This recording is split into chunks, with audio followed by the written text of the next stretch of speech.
Provinsi Sumatera Selatan menargetkan dapat memproduksi 3,1 juta ton gabah kering giling pada 2021 dengan meningkatkan intensitas penanaman dan produktivitas. PLT Kepala Dinas Pertanian Ketahanan Pangan dan Hortikultura Provinsi Sumsel, Bambang Pramono mengatakan peluang meningkatkan produksi sangat luas, namun intensitas penanamannya masih rendah, yakni hanya 1 kali per tahun. Pada tahun 2020, Sumsel berada di urutan kelima untuk produksi gabah secara nasional, yakni 2,6 juta ton GKG atau masih di bawah Sulawesi Selatan dengan 4,6 juta ton GKG.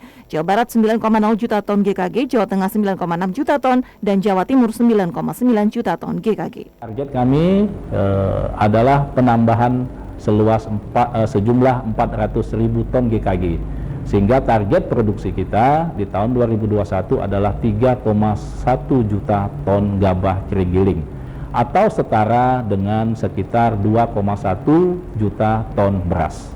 Begitu. Kalau konsumsi kita 800.000 ton beras, maka insya Allah target kami akan ada surplus. Kalau tahun 2020 itu 1 juta, insya Allah tahun ini bisa di atas itu, paling tidak ada 1,2 juta ton beras. Target 3,1 juta ton GKG pada tahun 2021, yang artinya Sumsel harus menambah sekitar 400.000 ton karena produksi tahun 2020 tepatnya 2.696.103 ton.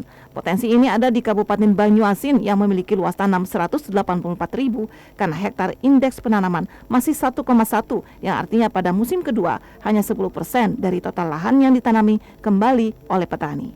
Andi M. Said, TVRI Sumsel melaporkan.